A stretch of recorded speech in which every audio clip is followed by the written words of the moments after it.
This is the Detroit Sports Podcast Network. What's up, Detroit sports fans? Welcome back to the Fan Reporter show made by fans for fans, powered by the Detroit Sports Podcast Network. I'm Nick, and joining us today is our boy Andrew's going to give us this week's topics. So Spencer Dinwiddie went on Twitter and teased a potential return to Detroit, and some Lions fans think that Stafford teased a potential departure. We're going to talk about both. It's a Fan Report. All right. Well, you heard the man. We have a quarterback in this town selling his house. We have a potential reunion of a player that we had previously drafted in the second round of a draft. Yes. That we wish we still had, mind you. We all wish we still had him. Let's be real. He probably would be one of the best players in the basketball team right now. Oh, absolutely. 100%. I mean, I remember when we before we traded him, I remember he came in and he had a string of like 10 or 15 games where he started when Reggie Jackson got hurt. I think it was Reggie. It could have been, was it Reggie or Brandon Jennings? How long ago was this? I really don't know, but it was a while ago. He had a string of starts where it started off a little rocky, but then he started looking really good. I remember especially a game in Chicago where he went off. I'm like, wow, this dude could really ball. Like, we actually have a shot with this guy. Like, this guy has a shot to like be with the Pistons long term, but then he wasn't. Right. But I don't understand what it is about Pistons and their second round picks. They draft these guys that have potential to be something, and then they just give up on them. Yeah. And then you find out they're actually really good later on. Like, Chris Middleton's a perfect example of that. Dude was an all-star, and we gave up on him. Entirely gave up on him. And then he goes to Milwaukee, and he shoots the lights out and is a great player. And then you've got Spencer Dinwiddie, who's one of the better combo guards coming off the bench in the league right now. I mean, he's a fantastic player and would be a great fit on the Pistons right now. He's kind of exactly what they would need, a catalyst type player. But they gave up on him, both of them, and now look where they are. Aflalo blossoming for like a couple of years after he left Detroit too. Right. Yep. Aaron Aflalo blossomed for a couple of years too. And then he straight up fell off a table though. Yeah. Like he literally disappeared after a few years after he left Detroit. But I guess, what did you want to start with today? Yeah, let's start with Dinwiddie since we're talking about it. So he tweeted out 2 days ago. He said, "I'll double down. Y'all crowdfunded 2,625.8 Bitcoin. I'll sign a minimum contract for my next deal with the team that y'all vote for. I'll give y'all a month to make it happen." He had like the laughing emoji. Then he said, he followed that tweet by saying, "The real question is, who should I sign with? Nets, Western Conference, Eastern Conference, and then Pistons. Pistons being the only team specifically named outside of the team he currently plays for in the Nets." I think that just has to do with the fact that's his former team. That's the question I'm gonna pose here is, was he just putting the Pistons just because of his former team, or is he actually interested in a return to Detroit? Well, I think it's a little bit of a mixture of a couple of things. I think one, it's because of it's his former team, and because it's his former team, I feel like there's a lot of Pistons fans that are constantly adding him on Twitter saying, come back to Detroit. He probably sees it all the time because I see it all the time on Pistons Twitter. We wish we had him come back. So I feel like he was kind of having a little bit of fun with it being his former team. And on top of the fact that Pistons Twitter loves to talk about how they would love to have him back. So I think it's a little bit of pandering to social media a little bit, but it's good fun. It's all in good fun. Because just shy of 10,000 votes, the Pistons actually won that poll, 42.1%, the highest votes. I mean, you can't really underestimate Pistons Twitter. Let's be real. Pistons Twitter strong, very strong. Known for the old Marcus Camby, the Marcus Camby gif saying "Get the hell out of here, get him out of here." So the question is it Marcus Camby? Yeah, Marcus Camby. The question is, do you see a future like is Spencer Dinwiddie someone that you would want to bring to Detroit and one of the guys that you would build this team around? I mean, it's no question he's a guy I would love to see here in a Pistons uniform once again. I think he's a really good player. I think he'd be a great addition to this basketball team. I think he would be a guy that I'd be willing to spend a little bit of money to have come into town. He's kind of what they need. He's a guard that can play two positions, and he's a guy who can provide a spark plug off the bench if you need him to. He's a great player in that regard, and he makes his teammates better. Is he a guy I would necessarily say is good enough to build around? No, I don't think he's good enough to be considered a cornerstone piece of a basketball organization. I don't think he's that good. I think he's a guy who would be a solid number 3, or number 4 option on a good basketball team.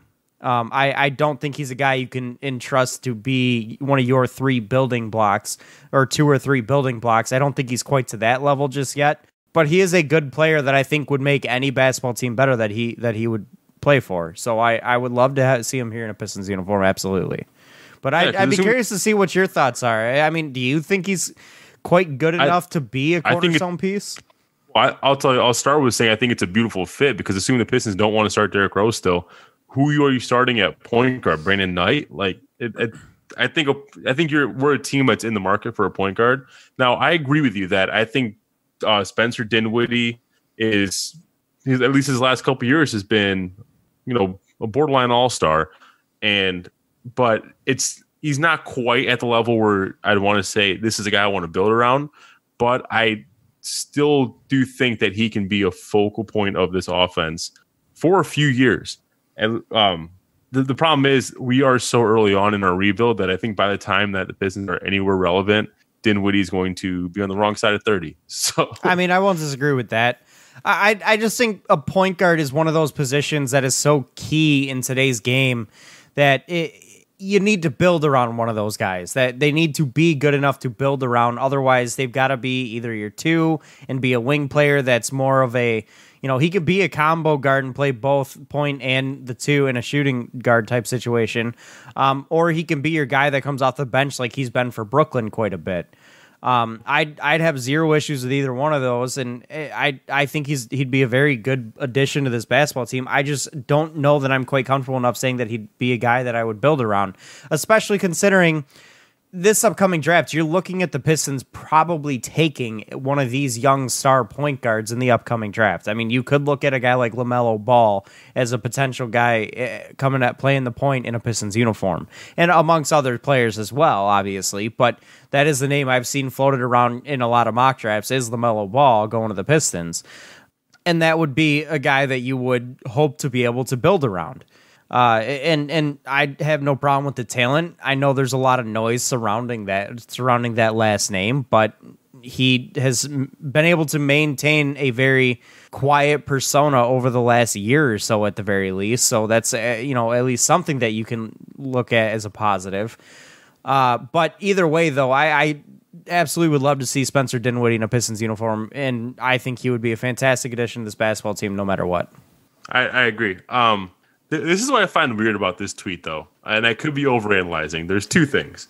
One, why is he saying minimum contract? Because Dinwiddie's definitely worth more than minimum contract, and he's at the age right now where he's ready to cash in.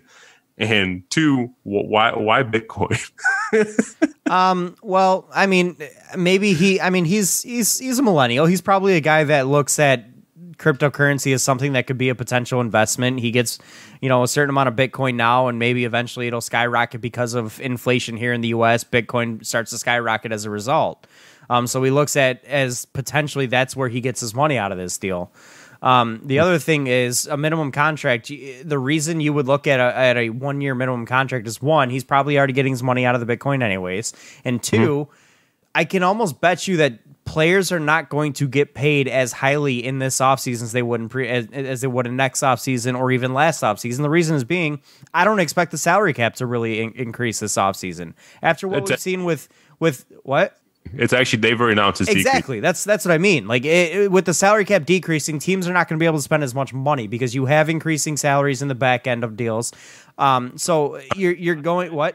Force into luxury because teams love their backloaded contracts, and they have backloaded contracts with the assumption the salary cap was going to increase year after year. Exactly. Exactly. It's become a problem that a lot of teams are going to have to deal with and face it as a reality. So this offseason, frankly, is not the offseason that he could quote-unquote cash in on. It's not this offseason. It's next offseason that he'd be able to cash in on, because that's when you'll start to see the salary cap balloon again.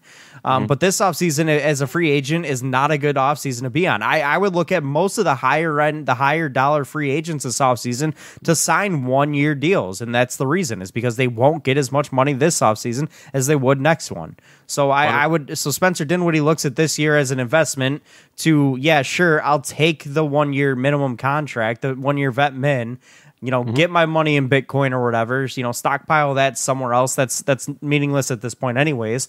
And then he'd go and then he'd have another fantastic year. He probably wouldn't have a problem signing for a bad basketball team that he can be a focal point on and inflate his numbers a little bit and go into next offseason with those inflated numbers and a boatload of salary cap with a lot of teams most likely. So I think Spencer Dinwiddie looks at this as a potential investment move on his part. Yeah, and you bring a very good point. It would be a smart move on his part to avoid trying to cash in this offseason because he's just not going to get as much money this offseason. It's the fact of the matter. Yep, not max deal, but like the max he could potentially get. Because I don't know if Dinwiddie is considered even a max player, but I wouldn't consider him a max player. No, I would consider him a very good player. That is a guy I would be comfortable paying probably 10 to 15 mil a year. I'd have no problem with that. But at the very least, you have a point guard here that if you are able to sign him long term, a point guard that can at least guide you through the rebuild and basically, because I haven't heard anything about Dinwiddie being like Derrick Rose where he's not willing to mentor guys. So once you do bring in, if you were to bring in, let's say a guy like Lonzo Ball, I think Dinwiddie is the kind of Ball. Sorry, LaMelo Ball. I think Dinwiddie is the kind of character guy that I would like to have around him. You know what I'm saying? I mean, Spencer Dinwiddie seems like a good character guy. I'd be curious of how much mentorship he'd be able to do because, I mean, this is a guy who, in reality, has only got 2 years of legitimate basketball experience under his belt. So, how much is he really able to bring to the table in terms of a mentorship type role? To some of these young guys who are budding stars. I don't know how much that role will play. But I will say this, Spencer Dinwiddie on your basketball team will do nothing but bring positives to your organization and to your team on a night in, night out basis. So I think Spencer Dinwiddie would be a good investment for any team that's looking for a point guard to play some ball. Let's transition real quick to some football. So Matthew Stafford, he put up his $6.5 million estate, I'm going to call it, up for sale. And I actually saw pictures of this the other day. Oh, Detroit fans speculating, oh my gosh, his house is up for sale. Is he out? Is he gone? I'm going to be the first to say I don't think so at all. I agree. I'll say I agree. And he even came out and said, like, I love playing in Detroit. Like, I want to stay in Detroit. It's the same kind of speculation that happens every time an athlete tries to move or puts a house up for sale. And I think Kelly Stafford even came out and said that it's just that they don't want to have a house right on the lake with having little kids running around. They don't want that hazard. But let's be honest about things here. A house that is $6.5 million does not sell in one day. True. So it's not like they're selling their house and leaving the state tomorrow or the day after. And frankly, in the offseason, how much time are they really spending in Detroit? Mm-hmm. I mean, they've got a house in Atlanta where they went to college. They've got a house in California where they love to spend a lot of time at. Let's be honest about this. Detroit, Michigan, or Bloomfield Hills, Michigan, I should say, is probably not their year-round home. It's probably their football season home. They probably spend most of their offseason in one or the two other houses in either Atlanta or California in SoCal. Yeah. And that's where they spend most of their time with their family. So he's in Atlanta right now, if I'm not mistaken. Exactly. So them selling their house in Detroit isn't that big of a deal. And it's 2020. Most of these athletes have a house where their home is, and that's it. Or they have a house where their home is and a vacation home. Then they have like a partial time home where they play. Most of these guys don't actually live in the cities they play in anymore. The way travel is now, they just don't. And so him selling his house here in the Detroit area doesn't worry me. It doesn't bother me. Sure, it could be something that maybe in 2 years or 3 years when his contract is up that then we look at maybe he's going somewhere else or maybe he's looking at retiring and he's just getting his house ready to be sold by then or something along those lines. I mean, I don't know. I don't know what goes on his head. I wouldn't, if he decided at the age of 35 that he was going to take a walk from football and say, I've had enough. I've played, I've put my body on the line for this organization for 14 years at that point. Mm-hmm. I wouldn't be mad at the guy. He's 30. He'd be 35 years old at that point, going on 36. I couldn't be mad at the guy. He would have had a great career here, and that's just a fact. Mm-hmm.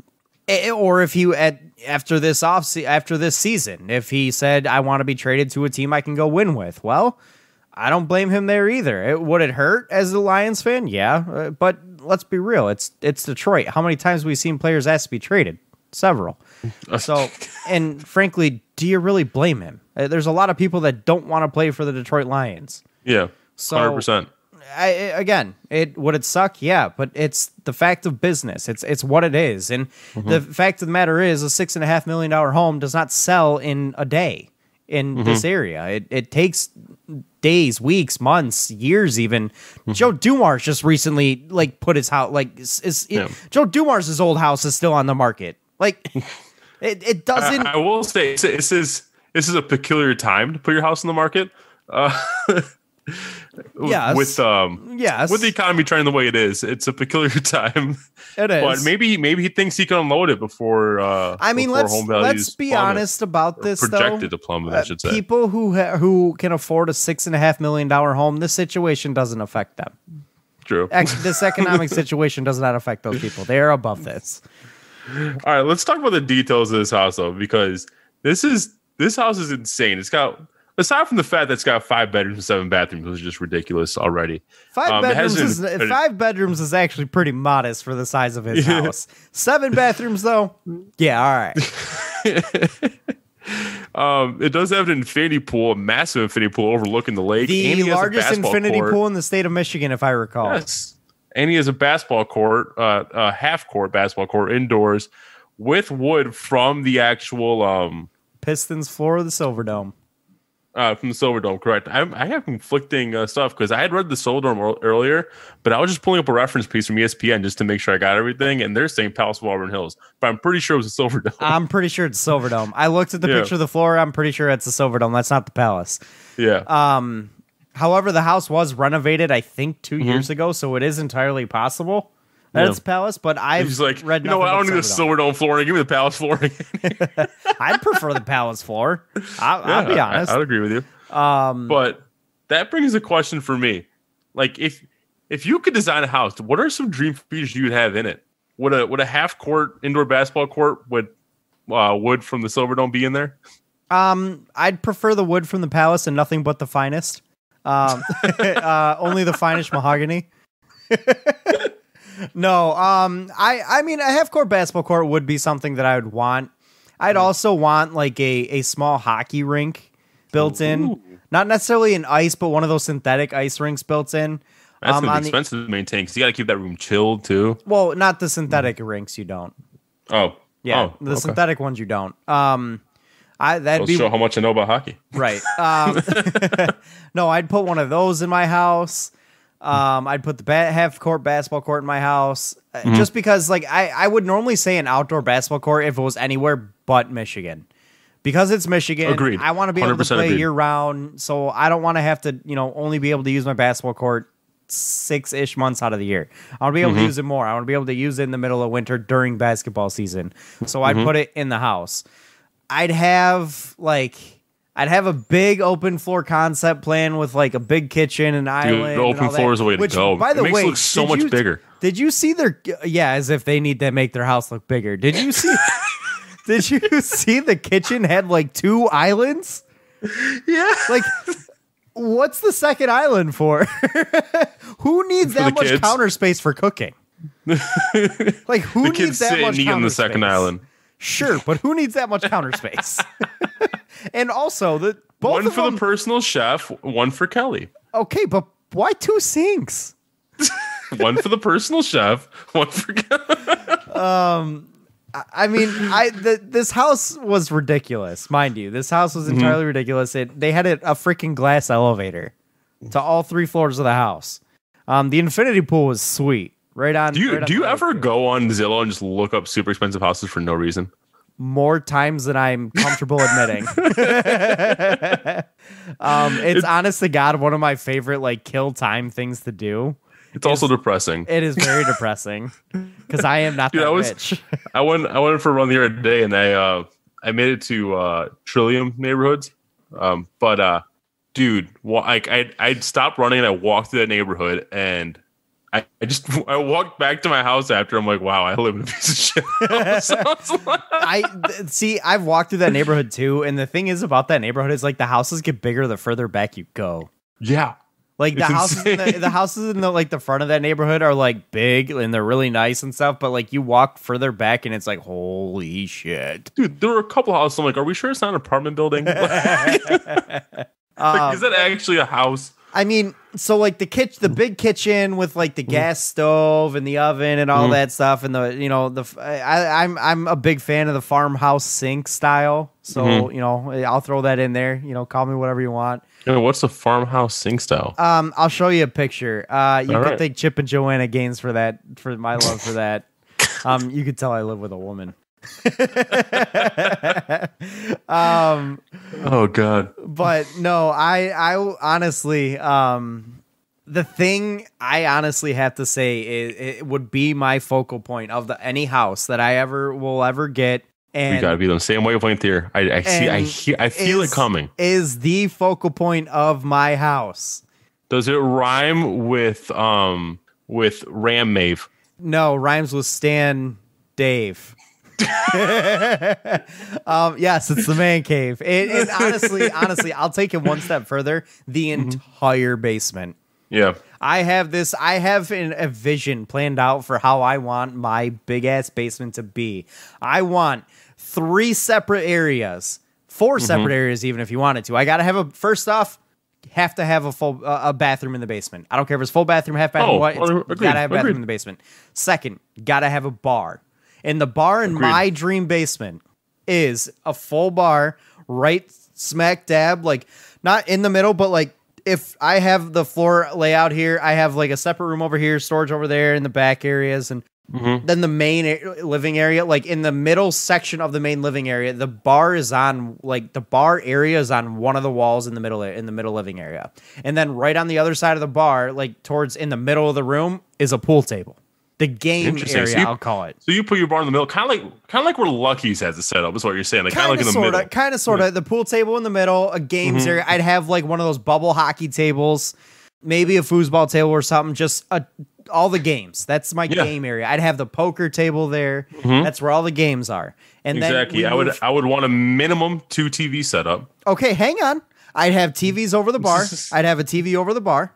No, I'm talking about 2 TVs simultaneously, like side by side. I'm not talking about the TVs by the bar. I'm talking about like in the actual viewing area, at least 2 TVs side by side. One got the video game plug in. One's got the games going on. I can switch the other one to games also. Homeboy. I ain't even got to the living area yet. I'm just talking the bar. And then I've got to have like the LEDs underneath the cabinets and the shelving that I can change with a remote control. And I've got to have a TV above the bar with surround sound. Now, mind you, this is where it gets real good. I've got surround sound in the bar area, okay? And an audio setup there. And not just the bar area, but like the whole middle area. So you can hear it just as clearly while sitting at the bar as if you were sitting right by the TV? Yep. I got surround sound in that area, the gaming area and the bar area. And then I've got my living area where I've got comfortable ass sectional wraparound couches, whatever. And then I've got 3 TVs. Not two. 2 is not enough for me. 3 TVs. I said minimum 2 TVs. I've got like a 75-inch in the middle. That's like a 4K OLED Ultra HD, and then I've got 2 50s on one on each side with 4K OLED stuff, and then I've got surround sound in that room with the sound system set up to an app on my phone or a tablet that I can choose which TV, and then the surround sound system is also set up in a way where I can choose which section of the basement the sound is going to. If I only want it in the living area, boom, surround sound only in the living area. If I want it in the whole basement, boom, whole basement. If I only want the sound in the bar area, boom, sound in bar area. And then I have that set up over there. I've got the games there. And then that separate room I mentioned earlier, I've got a movie theater with platform seating and a projection screen. I've got surround sound in there that has its own different sound system. You're describing my This is quite literally my dream basement. If I'm designing my dream basement, there's one minor detail. I want a small hallway leading to the movie theater. Fair. So like in the corner, like there's like a hallway, and I got some lights, some movie posters. I got a popcorn maker right by the door. You go in, fill up your popcorn, walk in the door. I like it. I like it. Also, the bar area has a fridge. Has to have a fridge, and it has a kegerator. And Sure, why not? I don't even care. Just throw all the electronic fridges, appliances down there. I don't care. Or we can just make sure we have the bar area close enough where I can just throw a beer from the bar to the couches. I mean, my arm's good enough. I don't know about yours. It's a TV. Shit. It's okay. We got like 6 of them down here. Dude, I saw a video today on Twitter. It was some dad. He was trying out VR, like a VR headset, and he was on this like balance beam on his VR. And like he lost his balance on the balance beam. He tumbled forward and crashed into the TV and broke it. Yikes! Ouch! That's literally my dream basement. All technology filled, where I can control the LED lights, I can control the sound, and pick the zones. We'll call them sound zones. I can pick the games on each TV. I can pick which TV the sound's coming from. I can put different games on each TV. I got video games hooked up. I got the PS4, PS5 when it comes out. I got the Nintendo Switch, all of that stuff. And then I got the movie theater in the back that I have like a super high definition projection screen. Mind you, the movie theater itself is soundproofed. So you do not get outside noises. Yep. I got the game set up, so I've got like the table game, so like bubble hockey. I got pool. I got the bar. I got that we can still watch a game and play a game of pool. I got the poker table for when the guys want to come over and play some poker. And honestly, the only other thing I care about, because you just described the perfect man cave. The only other thing I care about is in the backyard. I want to build a brick oven. Oh, I didn't even get to the outdoor yet. Yeah, I want to build I want to have like a nice like patio or balcony. I'm gonna build a brick oven on the patio and have a smoker, a big green egg. Oh, you want the big green egg, eh? I want a big green egg, and then I also want I can't remember what they're called. They're like those like twin exhaust grills where you can choose which side you want the fumes to come out of, like that are coming from. So like, you can. So basically, like let's say you had a steak go on the left side of your grill. You can choose to have all the smoke. You can open the valve on the left side of the grill, so all the smoke wafts up over the steak and then out the left side of the grill where the steak is, kind of thing. It's beautiful. I like. So like you set the fire on one side, you get the coals on one side, you got the steak on the other, and then it just comes and just smokes it. Interesting. I like that. But the other thing I'd put in this basement is I'd have sports memorabilia all over the walls. All over the walls. Everything I got. Hockey, football, basketball, baseball, all of it. Same for me. Golf. I have sports memorabilia all over the walls, and as you get close to the movie theater, it turns into movie posters. Perfect. Love it. Now the outdoor, though, I'd have like a 2-tiered patio. So I'd have like a lower level patio for a walkout from the basement. Then I'd have like a main level patio. Main level patio's got the sitting areas and all that stuff. Probably where the cooking area is. Very detailed. The lower level is purely hangout. Lower level patios purely hangout. You got the outdoor couch seating and all that. Perfect for cigars. Just saying. Perfect for cigars. But the main level's got like my outdoor kitchen basically. Imagine if you had a walk-in humidor. Oh. Speaking my language. You got like the outdoor kitchen, so I've got like the smoker, the built-in grill. I've got the sink out there, so I don't even have to go inside to clean anything or to wash my hands or whatever. Speaking of, I'm pretty sure Stafford had a walk-in wine cooler. He did. He had a wine cellar. He did. Wine cellar. There you go. See, I'm not that into wine where I'd want that. I would probably... Me neither. I wouldn't want it. I'd probably honestly just put one of those wine chillers... Yeah, there you go. I'd probably just put one of those wine chillers underneath the bar, kind of next to the kegerator or the fridge or something. Like, that's what I'd have. I don't drink enough wine to care about that. I will say, my liquor shelf will be fully stocked behind that bar, though, with only the best bourbons and whiskeys and ryes and scotches. Yes. Only the best. Oh, yes. But... No, that quite literally is the most important parts of what my dream home would be. That basement and the backyard area, like the patio. And I would want the infinity pool. The infinity pool is pretty cool as long as I don't have to take care of it. As long as I can pay someone to take care of it, because that sounds like a bitch. Yeah, but for me, that's the only two things I really care about is the tricked out man cave / basement with the movie theater and the backyard where I can just set up the grilling shit. Other than that, my wife can do whatever she wants. I could care less. I honestly would rather pay someone to design my house than do it myself at that point. As long as I get to, the only thing I care about is that basement. If I get to design that basement any way I want, that's all. That's it. Design, do whatever you want with the rest of the house. I'm good. I did my part. What's the first screening in the movie theater? Ooh, that's a good question.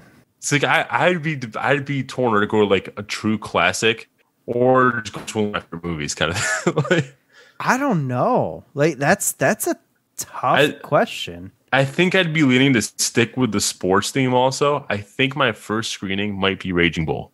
That's a good one because that kind of encompasses all of it. Because that's like one of the favorites.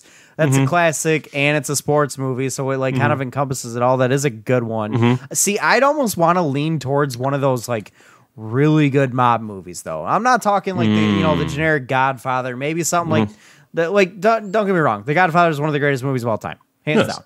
But I'm talking like something like The Departed or Casino or something along those lines that would kind of fit into that niche, that drama, that slight action, that good, that type of feeling of movie. I feel like I can always just sit down and watch no matter what. Just don't start the chick flick or I'm having your theater shut down. Yeah, I wouldn't do that. Not to myself, anyways. Not saying chick flicks can't be screened in the theater, but they can't be the honorary first screening. You got no. It's got to be an all timer. Speaking of though, what have you? To close it out, what have you been watching? So I had actually never watched Stranger Things, so I've been kind of trying to get that in. I finished the first season, about to start the second season. A lot of mindless like the first TV. Season. It was good. I loved it. It. A lot of mindless TV just to kind of take time and entertain myself while I'm concentrating on something else. I watched a couple of movies. I watched Annabelle Creation the other night. Ooh, how was that? I mean, I liked the movie. I'll be honest with you, with my third viewing, I saw a lot more of the cheese factor involved with it. Oh yeah, as soon as the initial, the scare, it was the first time you see the scares. Like, oh wow, it's like, but as soon as you know what's coming, then you can start sensing the cheese in it. But it's still a fun movie. It is a fun movie for sure. Let's see what else. How did the lady like it? Did she like it? She said it was all right. She didn't love it per se. She thought it was pretty cheesy also. And I will say it is very predictable. Oh, yeah. Which a lot of modern horror films are. It still kind of ruined You Are My Sunshine for me. What else have I watched? I watched a lot of that Lil Dicky show, Dave. I finished that one. I've been wanting to watch that, but I haven't gotten around to it yet. Highly recommend it. So good. I've been finishing Sopranos because I blew off watching the last two seasons. So I'm just now getting around to watching the last two seasons. And I started Ozark, which was good. Is it good? I heard, by the way, I read this the other day. I heard there's a Detroit Lions reference in the second season. Really? And like it's like some guy, he's like dying. And he's like, it's like watching the Lions lose year after year. It's like being a Lions fan. Oh, man. But dude, I finally did it because I knew I wanted to do this, but I never knew when I was going to actually get around to doing this. We both bought Lord of the Rings extended editions last year. We did buy them. Set. I still have not even opened it. I've been going through them. I did both Fellowship and Two Towers, which are both 3 hours and 45 minutes each. Oh my God. I've been segmenting them like episodes. Like I've been doing like an hour and a half at a time kind of thing. See, my problem is when I do that with movies, I struggle. I can't segment movies like that. I almost have to start them over. When it comes to Lord of the Rings, it's literally just one long movie. Like it's. I mean, I guess that's kind of true. So it's going to be segmented unless you want to sit there for 10 hours. It's going to be segmented. Right. I guess that is kind of true. See, I no matter what though, no matter what movie it is, I struggle with not being able to start and finish the whole movie. Like I feel like I don't get the full experience at that point, so I feel like I have to start it over, and I don't enjoy a movie as much as I would if I watched it all the way through. So I can't start and stop a movie and then start it where I left off. I gotta start it all over. Otherwise, I just don't enjoy it as much. So I would definitely struggle with. I don't have enough time to do that. I mean, Return of the Kings can take me a few days. That's 4.5 hours, just shy of 4.5 hours. Oh my God, that's so long. Shit, and I thought The Irishman was long. Irishman was stupid long. I'm not wrong there. They're endless. Like those movies, I've seen them each at least double-digit times by this point. I own them 3 times over. I own them on DVD, I own them on Steelbook, and I own them now on extended editions. I mean, they're absolutely all-time. And I still, I can watch them like it's the first time watching. Like I never get tired of it. It's crazy. Oh, they're fantastic films. That's what happens when you get absolute cinema gold in your hands. I also did watch The Raid 2. Because I never watched the second one. Oh, I haven't watched that yet. I've watched the first Raid. It's a total shit show, and it's fun. Haven't seen the Raid 2. How was it? Oh, I loved it. My dad, not so much. He said it was too violent. And I'm like, what were you expecting? Oh, man. But, dude, there's some brutal scenes in it. It's dope. I love it. Yeah. There's one scene where this chick goes in a subway with 2 hammers and just goes to town on like 10 different people. Just destroy like both sides of the hammer. She like tears ligaments and just bashes her. It's brutal. It's a brutal movie. One part you'll love though. One guy's exclusive weapon is a baseball bat and a ball. And a ball. That's talent. Yeah. So like there'll be like a guy like down the end of the hall, and he'll just like throw the ball up, hit it with the bat, like knock him in the head, and then he'd be like throw it back. Dude, like, roll the ball back. Oh, that's funny. So what other movies have you watched? You watched The Raid 2. You've been catching up on The Sopranos. You've watched The Lord of the Rings. Anything else you've been watching? I think surprisingly I haven't been watching as much. I think the only other one I watched is Enemy, and that one was a mind trip, dude. Jesus Christ, that movie ended. Denis Villeneuve? Yep, with Jake Gyllenhaal. Yep. That movie ended. I literally just sat there staring at. I didn't know what to do. I was like, I don't know how to process what I just watched. I had to sit there just in silence for like 10 minutes. I'm like, yeah, I didn't get it. I'm going to look it up. Like, now it makes sense. Wait, what? There's a lot of people out there that they don't like a movie if they have to look it up afterwards. I like the movies that kind of make me think. My dad openly says if a movie makes me think, I don't like it. He wants to like her. So in all reality, granted, now he's gotten a lot better than he has been, but he's like our buddy Alex. Our buddy Alex is in it for pure entertainment factor. Yep. The dumber, plainer, just pure entertainment. The more of that there is, without any use of his brain, the better for him. He loves just the pure, cheap entertainment. You know, our buddy Alex just finally watched the Indiana Jones trilogy.